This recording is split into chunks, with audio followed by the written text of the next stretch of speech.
We're saving the best till last, as they sang back in the 80s. Tottenham Hotspur 2, Manchester United 0 at the Tottenham Hotspur Stadium. Tottenham fans, let's have your reaction to the game that happened on Saturday in the reaction show. Paxton Road TV, here we go.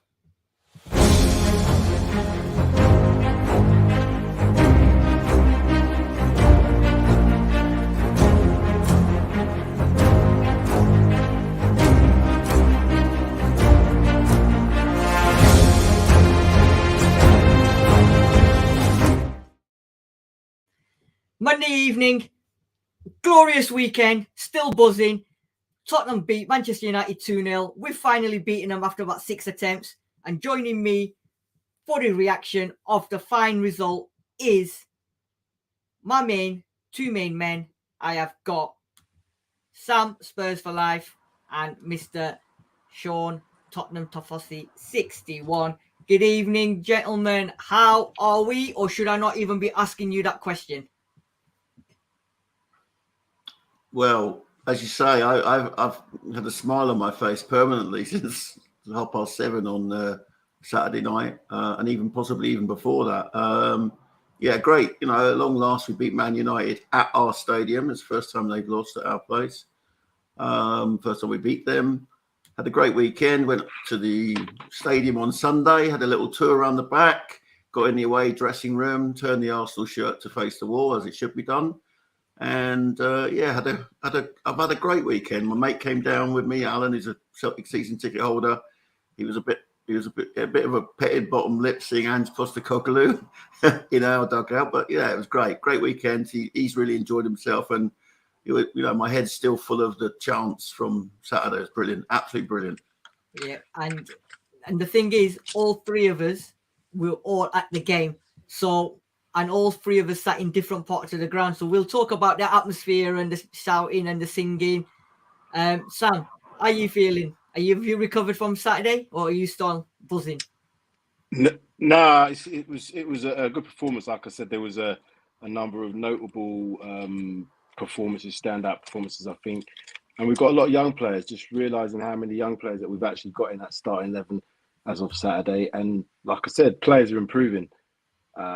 You can see in 6 weeks, whatever it is, that the coaching has taken effect. But this is quite simple for me, because most footballers want to play attacking football. When they start off, when they play at school, they want to be scoring goals. So it's nothing new. Footballers don't want to have to defend if they don't have to. So this is clear in what we're seeing, that they've taken hold of it and gone on. It made Manchester United, in their 2 years of Ten Hag, look like they've had him 6 months and 6 weeks, and we've had Postecoglou 2 years, you know what I mean? So yeah, all good signs. Absolutely. Do you know what? I mean, I don't know about you guys, but we got there quite early. And my journey to the stadium, I've never witnessed the A406 to be that quiet. I didn't get no traffic whatsoever. Got to the ground to park, no traffic, spaces, and I'm like, have I missed the game? Am I early? What's going on?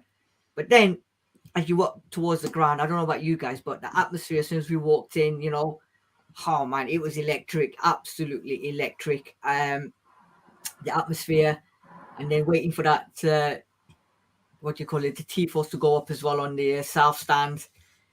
And for me, I think I've not seen that ground bouncing like it did on Saturday from the offset until the final whistle. It was amazing atmosphere. Everybody was singing, shouting. People's voices were gone. I didn't hear anyone complaining about certain players or managers or tactics or anything. I think what we've got now is everyone is now, if they're not already, I think starting to believe in Ange Postecoglou, his processes, his, you know, what he's planning on for Tottenham Hotspur Football Club. And most important thing for me, I don't know about you guys, it wasn't boring football. We wasn't sitting back. We wasn't holding on to a victory or a draw. We was attacking. And it wasn't boring. It wasn't boring at all. Sean, how did you feel when you went into that stadium? I know you got there quite early before all of us, but how was you? I mean, I got there early because I wanted to support the ticket price protest, which I was glad to do, and run into a lot of people I've known for Tottenham way longer than I care to imagine. That was a good-natured protest. I think the point was made. There was a lot of coverage, but then I left, and I was, and as the trust said, we'll stay to a certain time, and then we'll go in, and then we'll back behind the team. And going to the ground. I come over up on the underground and just walk down Seven Sisters Road, and the buzz. I mean, obviously there were those who obviously were at Brentford last week, so they would have seen it firsthand. But all I've seen is the stuff on pre-season, and obviously that game against Brentford, and there was, I was just really looking forward to a game. I mean, I was nervous about the result because United can turn up and do it. But I thought, well, we're going to give them a game. Now, unfortunately, I'm in the middle of the tifo, so I don't know what it looked like. I've got pictures. I'll send it to you. To you. But I was in the I think I was in the letter F somewhere high up in the south stand. So it was brilliant. And as you say, the noise for the first 10 minutes of the North London derby, when we beat Arsenal 3-0, was noisy, but this was a buzz, much more prolonged. The whole game, the new chants, Postecoglou, I mean, he's picking up fans left, right, and centre. Coming home from the game yesterday, I saw that the voice of Spurs, James, who does singing in the Shelf Bar, has put out a classic. I'm sure it'll go down when we used it. Robbie Williams' Angels. I've seen it. The lyrics, it's absolutely banging. It's banging. I can't wait for that to come out on the South Stand in the next games. It's brilliant. Just pre-match, everything was focused. My friend Alan was more confident than I was. He was going, "I'm sure it's 4-2. It's 4-2. I can see it." Yeah. I'm going, I don't know about that.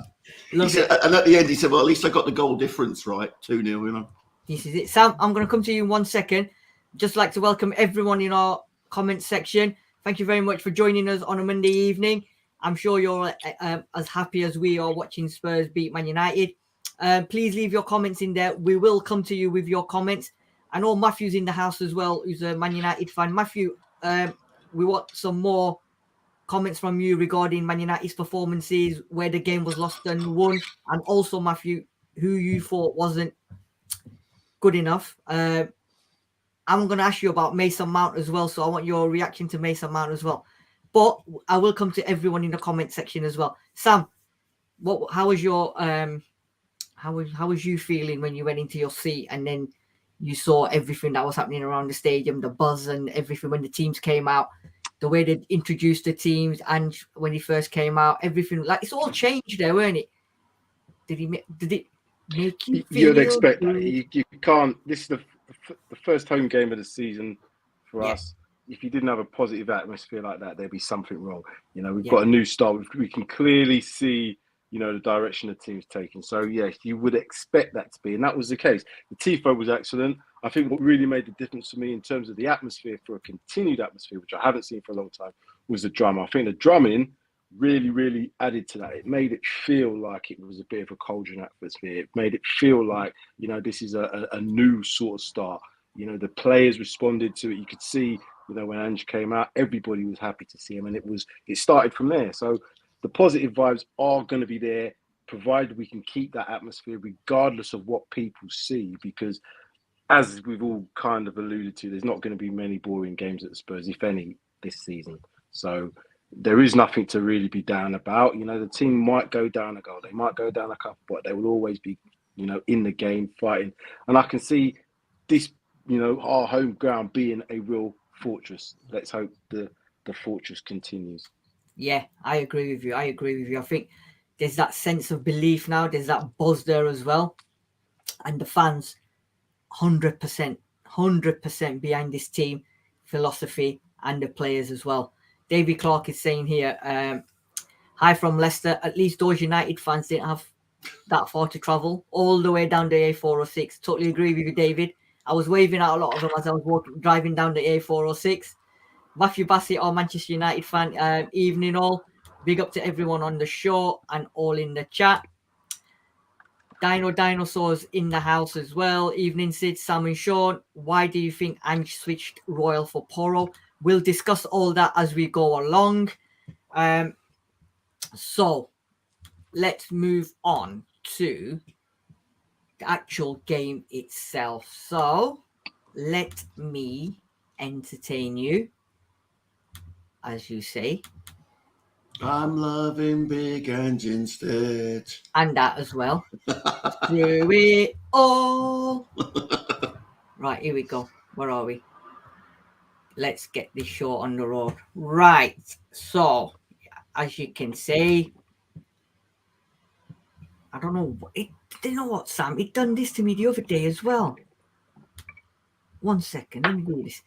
You can't get your things coming. Yeah. It's sharing your whole screen rather than the slide. Yeah. Did this. Here we go. Right. So, as we can see, it was Manchester United, Tottenham Hotspur 2, Manchester United 0. Papa saw on 49 minutes and Martinez an own goal 83 minutes. Shall we look at the table? Shall we, or is it even worth looking at? I mean, at the moment, yeah, we've won 1, drawn 1, 4 points, we're 5th, but that means nothing to me. Okay, here we go. So I'm going to break this down now, rather than just have all the stats there. We was at the game, all of us. In terms of possession, how did you guys feel in terms of possession? Sam, what did you think? Did you think we had a lot of possession compared to previous games in Ange's first game of the season? I'll put the stats up in a second, but I just want to quickly talk about that. Now, first, it felt like 2 half games, to be honest with you. Man United were, I think, probably just marginally the better team in that first half. They had more clear-cut chances. Had they had their shooting boots, even with the head-in with Bruno Fernandes in that first half was a terrible miss. There was a few clear-cut opportunities. There was a few nervous passes from our players early on, but that's to be expected. You know, it's tough to make your debut in front of an expectant 60-odd thousand people playing Manchester United in your first game. So that was to be expected. But what I did like was the way that they did want to get that ball back. The press was high. The press was intent. The players knew exactly what they needed to do when they got that ball back. It was like first thought is to look forward. And we had some chances. We weren't clinical. And I think that's something we're going to have to look at probably later on in terms of that. But what I would say the second half was a complete, control of the game. So even if Man United had the ball, we were controlling them in terms of where our position was. So at any point, once we won the ball back, we were getting that ball forward quickly. And like I said, the goals came because of the pressure. Yeah. Sean, we had 56% possession. They had 44% possession. Do you think that was fair overall over 90 minutes? Do you think I think Sam's alluded to. I think the first 25 minutes we kind of gave. United surprised me. I must admit, they came with a press. Yeah, I didn't expect them to press us. I thought they would sit, deep and be, more transitional. But for a while, Garnacho was having Porro on toast. And it's it was a difficult watch in that first while. Yeah. Again, Sam's alluded to the Fernandes header they missed. I think it was another header from Rashford as well, which went over the bar, which was, a free header. And they were taking pot shots from distance. I know that they're bleating about a penalty. It was so. It happened so quick. It was hard. It was hard for me to make a judgment, and I've not seen Match of the Day or anything back. So, equally, I believe that Romero was brought down in the second half in their box. So, it's 6 and 2 threes as far as I'm concerned. But from about, as I say, 25 minutes in, I thought we kind of stamped our authority on there. You had that Porro shot which come off the bar, which was followed up by Sarr hitting the post. We had, Sarr had another chance with his left foot, which was a beautiful cut back. We progressed the ball well, I thought, particularly down I thought we gave Luke Shaw a torrid time, you know, and he didn't look up for it, you know. Yeah, I mean, obviously possession is important. My friend was calling it to me. He said, "Sean, this is going to happen." From, you know, obviously 2 years experience of watching Ange. He said, you know, he knew when the subs were coming. He knew that there would be a step up in the second half.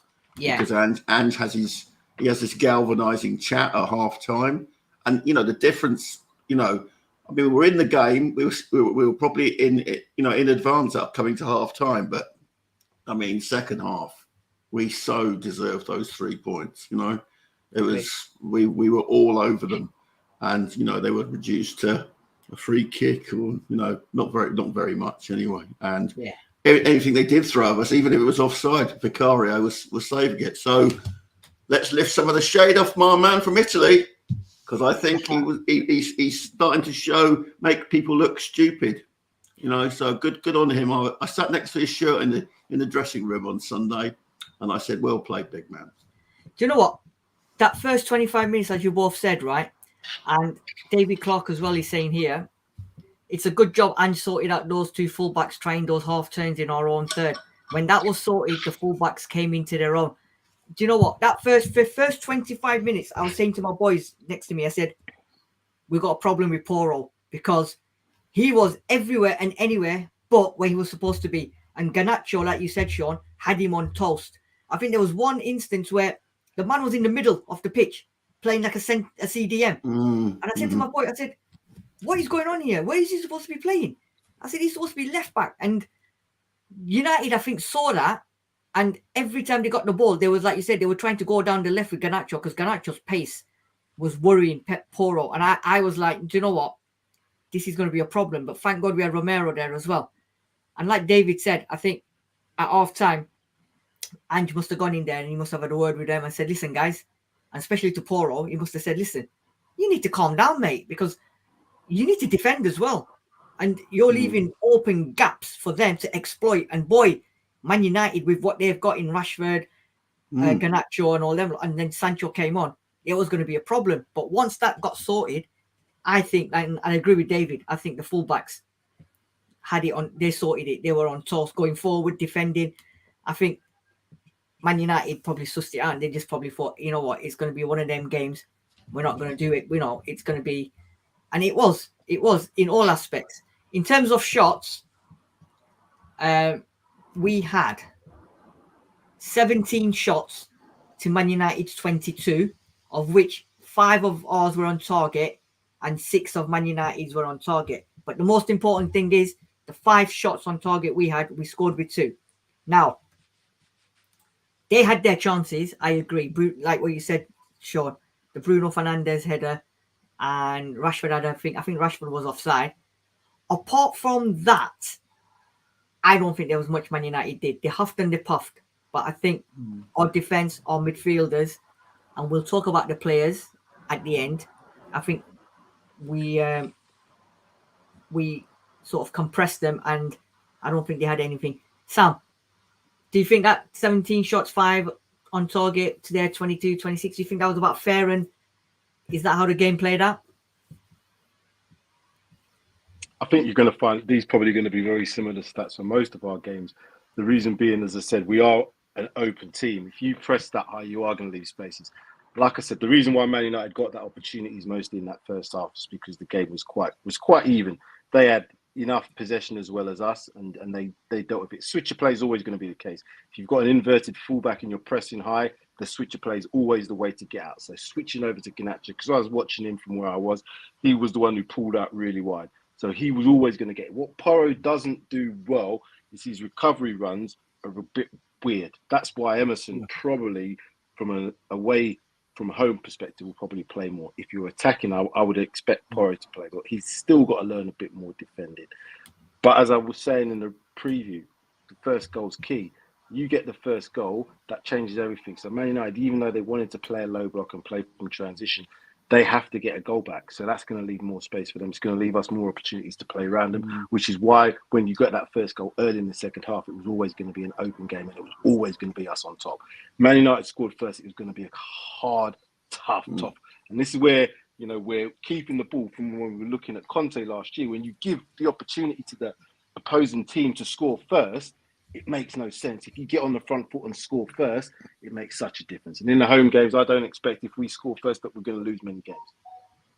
I agree. Sean, I'm going to come to you 1 second. Matthew Bassett saying here, congrats on a well-deserved win on Saturday. Much better the team, much the better team won. And then he comes up, he's also saying here, and got everything right tactically.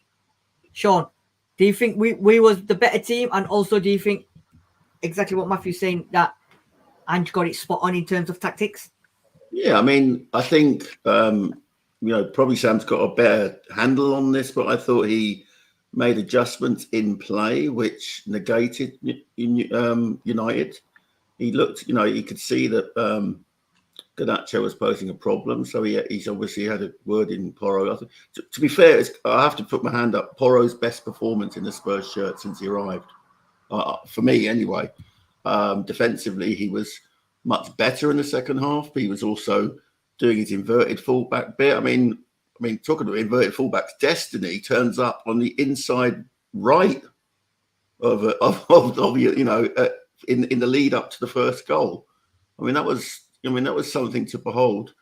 Yeah, I mean, and I have had faith since day one that he will be successful. He carries that. He just carries himself so well, and he's just such an antidote to the incumbents that we've had before, who did feel they were doing us a favour. And it's so refreshing to have a coach who wants to be at your club and wants to play on the front foot. It was, I enjoyed that game more than all of last season. I agree. It was last season was torture. Remember all the reviews we did on games? The three of us, we were almost tearing what little left of our hair is, out. So exactly. I really enjoyed Ange. I think he's announced himself, and I like the fact that he took time to reflect at full when he's standing in the centre circle, and the things he says. I really appreciate that. I've sent 60,000 people away with big smiles on their faces. They'll be happy all week. 100%. And come on, 100%. if you can't get on board with that, then your life is just dead. You're dead. 100%. Sam, I want you to answer this question because you're the tactics man as well. Dinosaur saying here, evening Sid, Sam and Sean. Why do you think Ange switched Royal for Porro? What's your take on that? As I said, I think from a defensive perspective, you've got a better defender in Emerson Royal. So for away games, it makes perfect sense to me that you would probably start him. What's going to change is depending on how much of the ball and how clinical we are going to be in front of goal. As I said, if you are away from home and the team is attacking, it's going to be more favourable to us. Brentford had a little bit of a combination of both when we played them, and hence the reason why you don't quite know what the opposition are going to do until you see a few games in the season, then you get an idea. So I'd hope that the technical team will be looking at games as they go by and seeing what each team does at home and as they play away. So again, away from home, at this moment in time, I see Royal playing. At home, I see Porro playing. They've got the shirt there. That's what you should be doing. You should be playing for the shirt. It shouldn't make a difference if it's Porro or Emerson, but what you want to do is get the qualities out of them that's required in that position. If we're going to be an attacking team, which we are, at this moment in time, I see Porro as being a better attacker. So that's why I would start at home. And I think Angie said it as well, hasn't he? He said he's already said, I'm not going to pick players just because they've been there for years or because I have to pick them. I will pick the players on merit, and the players that have been left out doesn't mean they've been left out. I'll put them back in at some point. I'm going to use every single player because I want to see every single player. And he said about Papasada, I've seen so much of him so far. I wanted to see him in a game. I didn't want to put him to the bench and start with Skip. I want to see how good this guy is going to be. So I'm willing to give everyone. There should be no player guaranteed a starting place. Exactly. There should be no player guaranteed a starting place, regardless of their captain, regardless of anything. Doesn't matter. We had this conversation, remember, in preview where I said about the captain. He's got 3 captains now, and I think this manager, but it'll be different compared to last season and the season before, where Kane and Son never ever got substituted, no matter how crap they were playing. This manager has said to Son, I think, and on the rest of them, you're playing crap, I'm taking you off. I don't care if you're my captain or not. You don't perform. If you're dipping in form, you're going off. And I've got other players that will take captaincy band off you, and you'll be on the bench. And again, Son got taken off. So, you know, we're now seeing a manager who believes in the players, and he wants the players to believe in him, his decisions. No one is better than anybody else in that club now. And I think everybody is going to get a fair shout. And then it's down to that individual player. Just a quick touch. Yeah, go on. Yeah, I was just going to say, just a quick touch on about last season. Conte believed more in himself and his philosophy than he did the players. Yeah. What Ange does is he believes in his players because he knows his philosophy works. That's the point. You get players to fit your philosophy, you can coach them, you're always going to have a successful team and a successful way of playing. And that's what he's done all the time. Conte just thinks that his method is going to work. He doesn't have to. He can buy in all the talent. He doesn't have to. He didn't coach us. He didn't coach. You can see clearly. If you can transform this team in 6 weeks to what they're playing now, I know that obviously footballers want to play that way. We played that way before. But if you can do that in 6 weeks, you know, it just shows you that the players just weren't happy. They just weren't happy playing that style of football. So, yeah, I hope he just keeps on the same way. We just got to keep believing it. 100%. Matthew, a Man United fan, we started good and was the better team for the first 20 minutes, and then you took over. We faded after that. Bissouma run the show. Bruno and Mason played too far ahead of the ball and abandoned Casemiro. Sean, agree with that? I personally think Mason Mount was non-existent. I had to ask my son if he was playing at one point. But do you agree with Man United, Matthew? Yeah, well, it's certainly a comment that's gone round. I was watching Ali Gold earlier, and he said that he had to, pinch himself to see whether Mason Mount was playing. All I kept seeing was Fernandes complaining at the referee. He was on such a moaning git. It was wonderful to take the 3 points away from him because he was a disgrace, to be honest. And the number of horrible challenges that were taken out on our players was unbelievable. And there was a really nasty streak, actually, to Manchester United, I thought, on Saturday, particularly when the game was going away from them, and it just makes me even more glad that we beat them, Yeah. But in terms of Porro, why did he choose Porro? I think Sam's called it absolutely right. But and also equally, he, as you say, Sid, he alluded to he wants to see all the players. He wants to see what they can do. Swapping Skip for Sarr was no shade on Skip. Swapping Porro for Royale was no shade on Royale. Son's actually, you said that Son was substituted on Saturday. He was substituted against Brentford, but not on Saturday. He stayed on, didn't he? It was Richarlison that came off. Yeah. And again, I've got comments to make on Richarlison, which I'm sure we'll get into. But yeah. Which one is that? The other thing I was going to say is I don't know if you guys watched Ted Lasso or not, but Mason Mount reminded me of Jamie Tartt. The way he was just pondering around and stuff like that. But you know what? Over my head, friend. It is what it is. Matthew Bassett is saying here, Tottenham seem more cohesive now that Kane's left. Sean, Sam, agree? Seems more what? Sorry, I can't really. Cohesive. Cohesive. More what? Cohesive. More cohesive. Yeah. I wouldn't necessarily say that because we've seen what Kane did in pre-season for us. So I wouldn't necessarily say that. What I will say is that time will tell how we get on without Kane in terms of in front of goal. So yeah, I don't know about more cohesive because we've always been a cohesive team since I've been watching this Postecoglou team. Right. The lineup.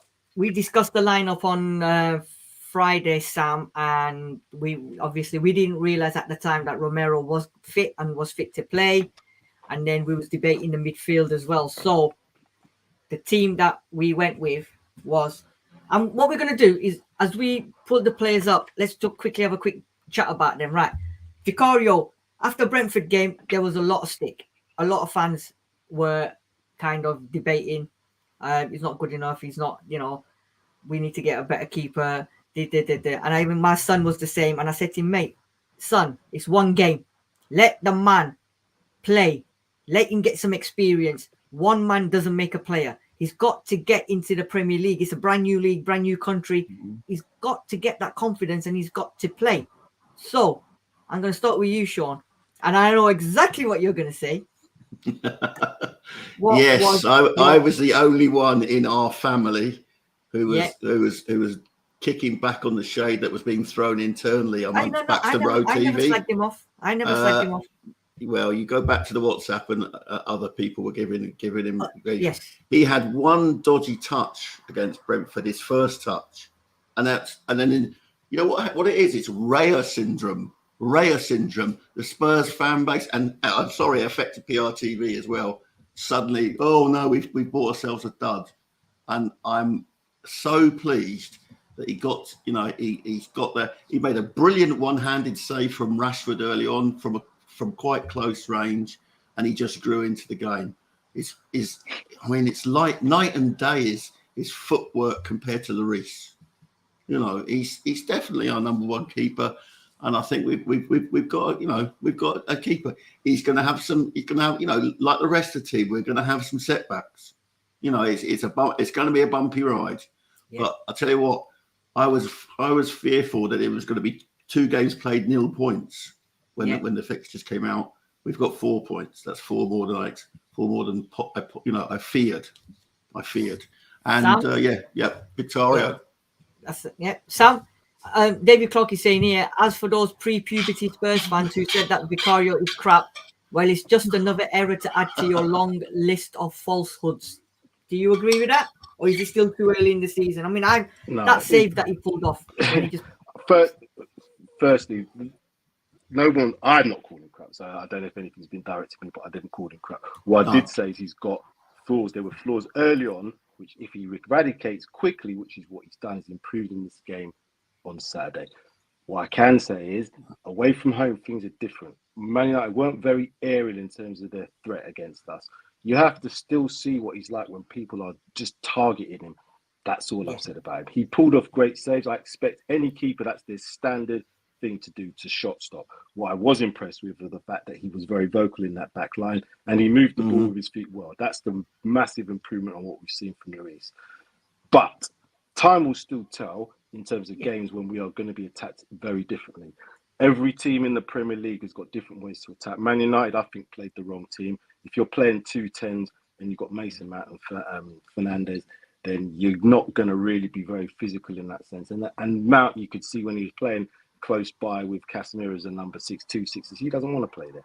So I think tactically they got it wrong. When teams get it right and they put that ball in the box, that's when I want to see him. And if he's improved, which is what I've seen, and he keeps on improving, then we have got a good keeper there. But we ain't seen more than 2 games yet in the Premier League. Of course. Yeah. You've got to give him time. Like I said, that's why I said you've got to give him time. At least, let him get himself settled. We ain't played Luton Town. We ain't played West Ham. We ain't played all the teams, that are going to target physically in terms of set pieces. That's when you're going to see, because that's, I expect a keeper to make saves. Jordan Pickford makes great, fantastic saves, but I think he's a rubbish keeper, in my opinion. Yeah. Because he does other things that are not good enough. When you have to concentrate for 89 minutes and you only have to face one thing, that's when you want to see how good your keeper is. We ain't seen that yet. Right. Back 4. Porro, Odegaard, Romero, Van der Ven. As a unit, how did we... Kevin Murray, he's saying here, the confidence in the defenders was apparent to see. Any injuries to report? Not in terms of the defenders, but in terms of confidence, Sam, did you see the confidence in the back 4 on Saturday? Yeah, you want to... Of course, the back 3 in terms of that pinnacle there with the keeper and the 2 centre backs. That's the key. That's the key area, because that's what you want to be settled. You want to be in a position where those 3 know exactly what's going on the pitch.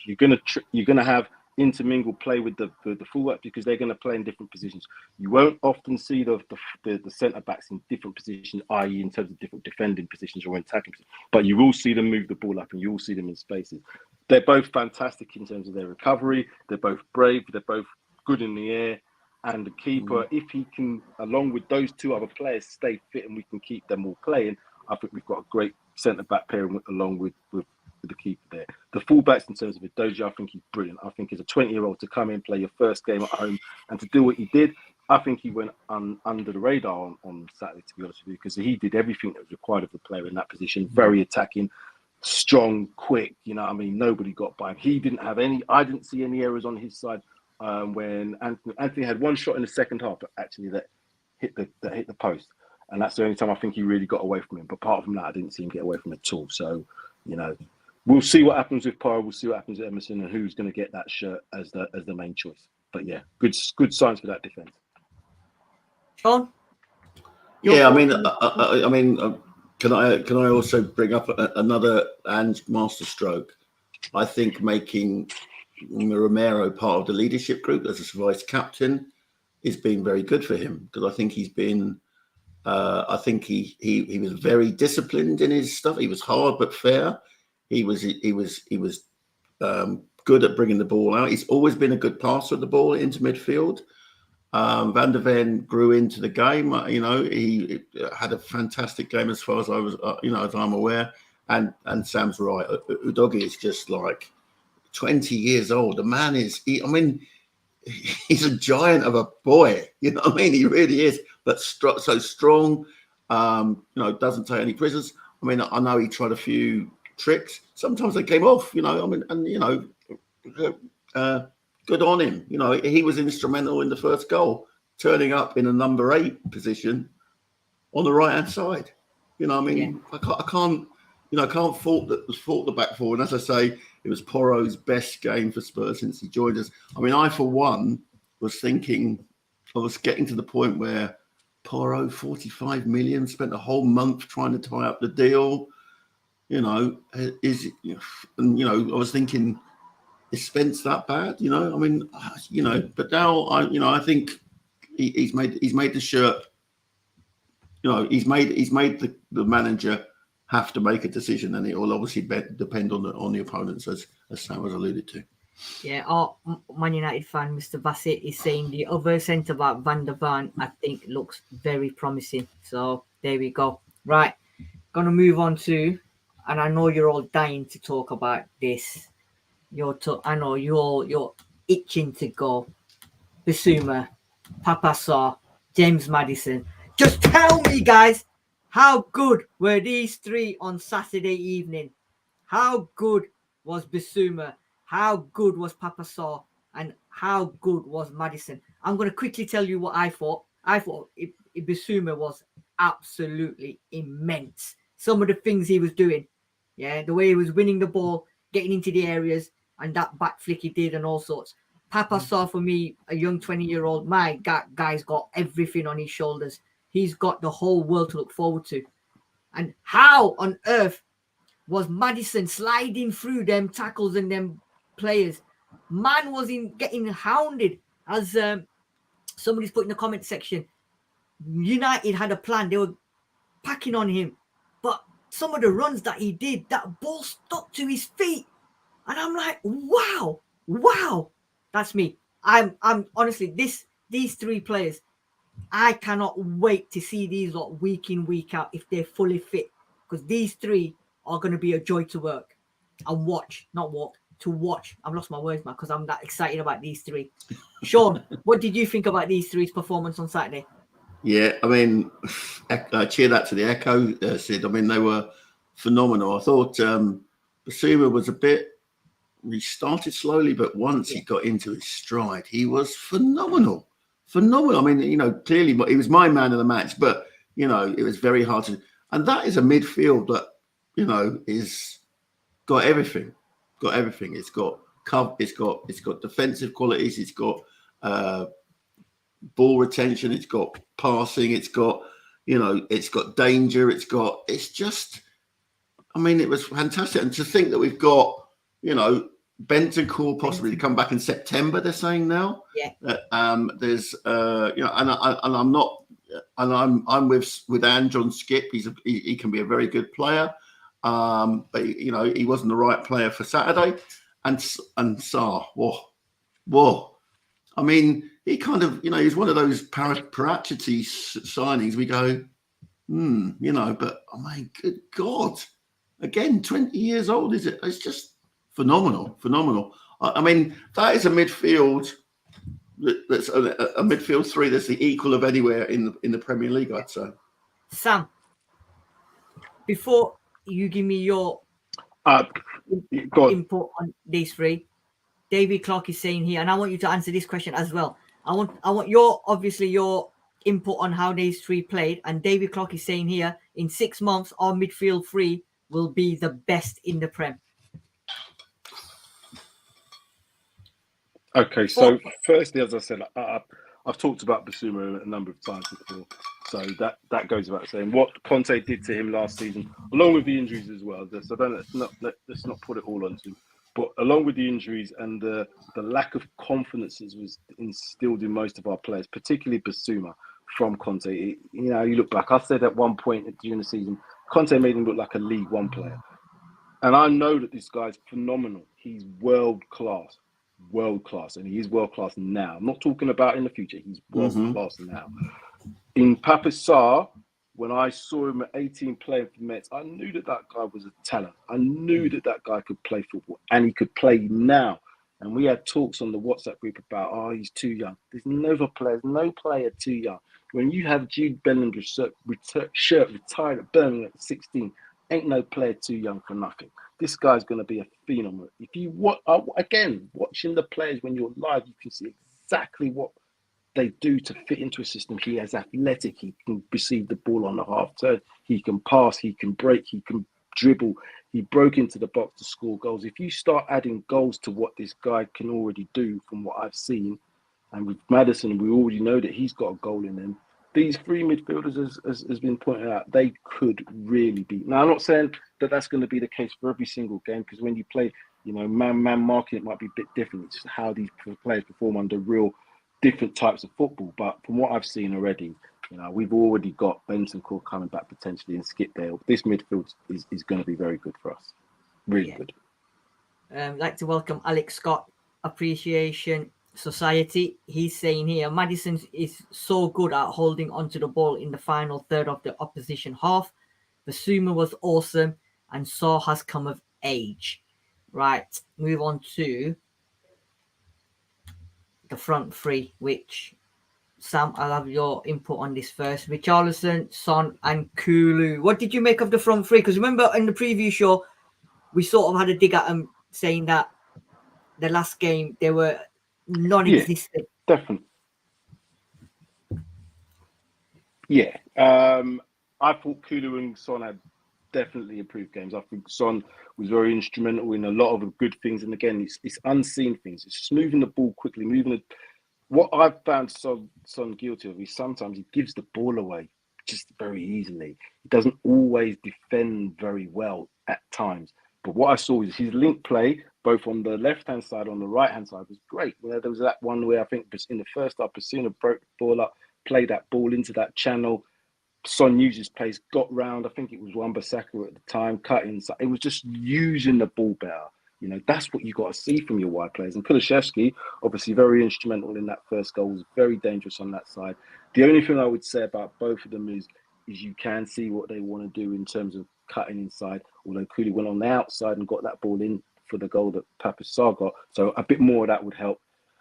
Richarlison needs a goal. Very, very worked hard. And I've seen, again, being there, you can see off camera what these players do and why they're in the team. He worked really hard, pressed. He did make sure that, they didn't have a minute's rest up from the keeper, but he needs a goal because at the end of the day, he's not in the team to just press. He's in there to score goals. So I'm hoping, as I said, five games with me to see how he's going to be. I can see what he's going to do pressing-wise, but I want to see him get more and more into that area to score goals and be clinical. That's it. Yeah. Sean, I want your input on the front three, and I also want you to answer this question for me as well. David Clark is saying here, I hate to bring any negativity after a great win, but I'm sorry, but Son doesn't fit this system. How did you think the front three performed, and do you think Son doesn't fit the system? I can see where David is coming from. My friend Alan, who you say is a Celtic fan and has been watching Ange for the last 2 seasons, said you're going to need wingers that can go outside as well as inside. Yes. And these two, Kulu and Son, are both from the old school of what has now become an old school inverted winger. That has its time and its place. We know that. How many times has Sonny hit one from the edge of the corner of the box into the top corner? It's something he does well. Kulu did it when he first arrived and hasn't done it for a while. But I did notice he was taking shots, which is great. I like to see him take shots, and he certainly had a few shots in the first half. But we definitely there will be questions. Because. I mean, if you think of Celtic, they had Jota on one side and they had can't remember on the right hand side, but basically they hugged the touchline, and they went round the outside or they went on the inside, and this is where either the number 8s or the inverted fullbacks create overloads at the back of the area, whilst our centre forward is to preoccupy the 2 central defenders by being in between them. And that's, and there was a number of times where Richarlison was there waiting for the ball and he just never came to them. What I did allude earlier that I wanted to speak up for Richarlison. Richarlison is a Brazilian. He was up against Martinez, an Argentinian. And I have to say, Martinez was the dirtiest fucking player I have seen at our place in a long while. He kicks Richarlison up and down all afternoon, and it was obviously there's no love lost when it comes to South America, but he took an awful lot of abuse from Martinez, who I'm beginning to him and Fernandez are on my shit list for a start, but I want to. Yeah, I want to big up the work, and Sam's alluded to it. He did a lot of hard graft. He was having to do half graft in the, halfway in their half. He wasn't getting the chance to run beyond and receive a cross from a winger. So I think he, and he said that he was annoyed when he was substituted, but he said he was annoyed at himself. So yeah, I mean. It would be great if one there was a few times the ball broke down or was parried by Onana and it went beside him rather than at him. He probably needs a goal off a kneecap or something like that just to get him going. But I can't fault his effort. I just worry that the supply, Son and Kulu, is not suited for him. Yeah. Do you know what? And it was something that'll work out. It maybe work out. I don't know, but yeah. Yeah. Do you know what? I looked at when I was watching that game. I did say there was enough times where Kulu and Son both got the ball down the wing, and the first thing you could see was acres of space in front of them to push it and run. But both of them either came back inwards or went backwards. Son was just taking it back rather than attacking the defender, Van Bissaka and that. He wanted to hold the ball or push it back. Kulu, every time, he just wanted to come in. And I think I agree with you. The problem we've got there is these two need, and I'm sure Andrew will say to them, you know what, guys, when you've got that ball, you need to press them players and you need to attack them on the outside, run down the wings and cross the ball in. Now, but Sid, sorry, you see the drills that they do. Yeah. The drills all show Son and Kulu on the outside cutting back. Because the idea is that you have Richarlison on the edge of the 6-yard back, and you have players on the back of the penalty area, at the back of the penalty area. So you've got 2 options when you cut it back, and it wasn't happening. It just wasn't happening, And I think Jota's available now, isn't he? Because his contract in Saudi has been terminated. So I won't be surprised if Ange goes in for Jota. But watch this space. Both of you guys, do you agree on this one? Son and Kulu are not working well with Richarlison, or is it just work in progress? Sam? What I would say to that is Richarlison is a different type of player than Harry Kane. If you think about it, Harry Kane is a world-class striker, and that's why he's gone to Bayern Munich. Richarlison isn't a world-class striker, but plays in a world-class team. And I think as a number 9, he needs to be serviced, if that's the right phrase, in a different way. However, he also needs to realise that he has to be in the positions as well. As I said, he works hard and does all that good stuff, but then there's sometimes I'm thinking, right, you just need to. He likes to play on the shoulder. Sometimes he can just be in and around that box, and sometimes standing still to hold space is what you can do. I don't think he's that sort of striker that he's just going to be able to do that at times where Harry Kane did. He would find the right times to stand still. That's what they always say in coaching. But yeah, you're right. I think because of the fact that both those players do cut in a lot, it ain't always going to be good for him. But again, there wasn't as much space behind, so he couldn't run in behind a lot. So yeah, different teams might pose different threats, and he might come alive in different circumstances. But as I said, all that said, he still needs to score. He still needs to score. Oh, yeah, he needs How to that score. is, he still needs to score. Yeah, David Clark is saying here, there was at least 20 times during that game when Son passing back 15 yards when he was the one-on-one with his opponent, he takes the easy way out too many times. I agree. There was a few times where I'm like, he was acres of space, like I said before, and he just didn't take the defender on, and he just went backwards, and then that, obviously we've lost the ascendancy there. So it's going to be, you know what, I think it's interesting, and I think Big Angie's going to have a look at that, and let's see what happens. I mean, it's only 2 games in, so let's see what happens. Right, quick one on the... Yeah, just a quick one on Richarlison. My concern for him is that we saw when he did come off where Son played, and Solomon came on one of those sides, didn't it? Was it Perisic? I think it's Perisic initially. Perisic came on both the Perisic and Solomon, well, they can both play on either side, can't they? So again, the front 3 in terms of those 2 wide players are under pressure. And if Son does go into the middle, which is what I think Andrew probably wants to do at some point if Richarlison isn't cutting it, then one of those 2 will come in. So there is pressure on him, and I just want to. I wish him the best because I want him to be our number 9. Of course I do, but we can't carry players in terms of a goal scoring team because we have to be clinical at times. Yeah, Sean, just a quick one, and we'll move on. On Martinez, what I've seen of Man United when they've played, he's just not does it to Richarlison. He does it to every single opponent. Some of them tackles he's been putting in, how he's getting away with them, I don't know. Even in pre-season as well. And I agree. But there was extra spice because of the Argentina-Brazil thing, that without a doubt. Right. Without a doubt. Quick one on the subs, guys. Ben Davies came on. Perisic came on. Højbjerg came on. Solomon came on. And Emerson Royal came on. Just a quick one. And I don't know. I just want your quick 5-10 seconds on that. Papa Saw for Højbjerg for Papa Saw. Very, very strange substitution. I don't know about you guys in your sections, but everybody where I was like, what the hell? What have we just seen? Why has Højbjerg come on for Papa Saw? Is that just tactical to give Papa Saw the ovation to come off? Or was it just to seal the game off? Because I was miffed. Was you 2 miffed with that as well? Yeah, I was surprised. Maybe it was a GPS thing, the energy levels weren't the same. I don't think Andrew would bring a play off just so he could get a round of applause. I think he obviously made it some tactical reasons for it, whether that was to rest Papa Saw. I can't remember if at that point we were 2-0 up or we were still 1-0. I can't remember. That's the only thing. We were 2 up, I think. If we were 2-0 up, it was tactical.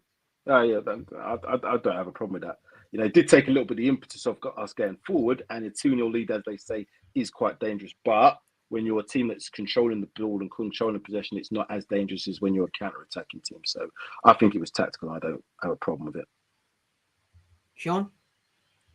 It was tactical, but you can see that the Conte system is not out of Højbjerg.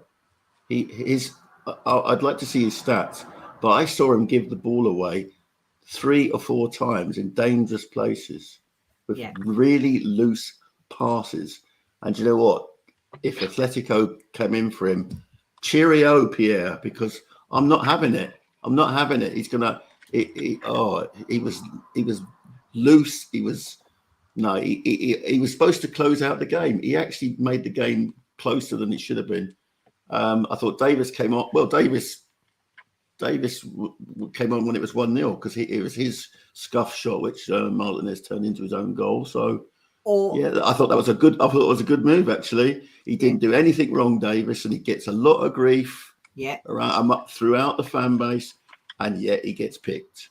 And Alex, you know, I'm back in hands. You know, he knows what Alex he's doing. Scott is saying here, Ben Davis assist of the season. He passes to the invisible man, and it goes into the back of the net. Right. Yeah. So I'm just going to put this up because I want to. And you're in charge. Because I'm in charge, but for whatever reason. Agree or disagree? I think it was between him and Papa Saw. Sam, Sean? Well, for me, yes, it's the right decision. Yeah. Sam? Your man of the match? I think it was close between all three. Close between all three of those midfielders. But if you get, I'd say Basuma just because he just did some other stuff on the ball, which was just brilliant. And I was going to put a goal. What I will say, Sid, it was a team performance, though. 100%. And there's team performance. You know? Yves Basuma's heat map: 5 tackles, 51 passes, and 2 shots. So there we go. That's the heat map of my man, who we're going to hope does it all season. And that, ladies and gentlemen, is the stats. Right, we're going to go through. Sam's gone off. We're going to go through the comments against Sean, if you don't mind. So we've got, where are we gone? Juice is in the house. Juice Nuts is saying here, the beautiful thing is that Ange ball hasn't fully clicked yet. What worries me is if something happens to Basuma or Maddison. Well, Juice, Maddison did go home on crutches after the game. They're saying it's precaution.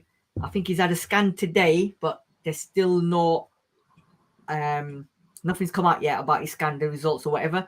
I'm hoping it's just precaution because we don't want to be losing Maddison already 2 games into the season. Sean, agree with that one? Yeah, I mean, I'm not concerned. It was a precautionary thing, although he did get quite a few clunks, as it did most of our midfield, it seems. I sincerely hope he's not out injured. He did suffer a lot of injuries last season, but hopefully he'll be back for next weekend. Yeah. Yeah. I mean, what else can you really say? I mean, a sparkling performance from all the players. It was a great, all-round thing. Tactically, Ange got it spot on. I think replacements-wise, he got it wrong. Obviously, with my caveat about Hotspur. And you know, if Lo Celso is to stay behind after September the 1st, then he's a natural replacement for Maddison. So 100%. I agree. Yeah. David Clark is saying here, and a great move removing Udogie when United put on fresh wingers when Udogie got already been booked. I totally agree. Why do you think he chose 2 vice captains? That's because he sent a message to the players that perform, you stay on. You don't, you get dragged. Absolutely. Dinosaur saying here, Mount had 27 touches all game. I'd love to see them 27. I'd love to see a compilation of that then, because thanks, Dino. That's a really useful stat. Yeah. 27, 70 million pounds you've paid on him when he's had 27 touches. I mean, I don't know if Matthew's still in the house, Matthew Bassett. Matthew, 70 million for your man here, and he's had 27 touches all game. Are you happy with that? What else is there? Alex Scott is saying here, Romero's passing was brilliant as he seems more relaxed now. He's got a calm, steady partner beside him in VDV. Poro and Udogie was very good, and Vicario looked more at ease and playing well. Dane Scarlett can play now. Juice Nuts is saying it as well. And David Clark again. What else is there? Let's have a look. Maddison. Oh, David Clark is saying Maddison will be a hairline fracture of his foot. I don't know. Why do you say that, David? I'd love to know where that comes from. Is that because he gets them? I know he was quite injury prone, wasn't he, at Leicester City as well? But David, I don't know if you've got more insight into that one. Obviously, being from Leicester as well and listening to people from Leicester, but is that something, of occurrence, like Sean is saying? Mount must have been touching. Now, let's not go on that. There's no need for abuse. No, Alex Scott Appreciation Society. He sent a message to Son. All right, I make you captain. I sell more shirts. There you go. Fair enough. Right, ladies and gentlemen, everybody, and Sean and Sam. I think Sam had a bit of a disconnection, so he's gone off. Thank you very much for joining us. Great win. 3 points on the table. First home game of the season. Ange will be buzzing. Absolutely buzzing. The Tottenham players are buzzing. The fans are absolutely buzzing. Thank you for all your comments as well. Thank you for watching us tonight as well. Sean, final thoughts? Yep, on to Bournemouth at midday on Saturday, I think. So, yeah, that's the next game, I believe. Yeah, I mean, we're going to face another challenge there. They've got new coach who's a high press coach. So it'll be interesting to see. And Alex Scott will get to see his boy as well playing for Bournemouth, no doubt. So, this is it.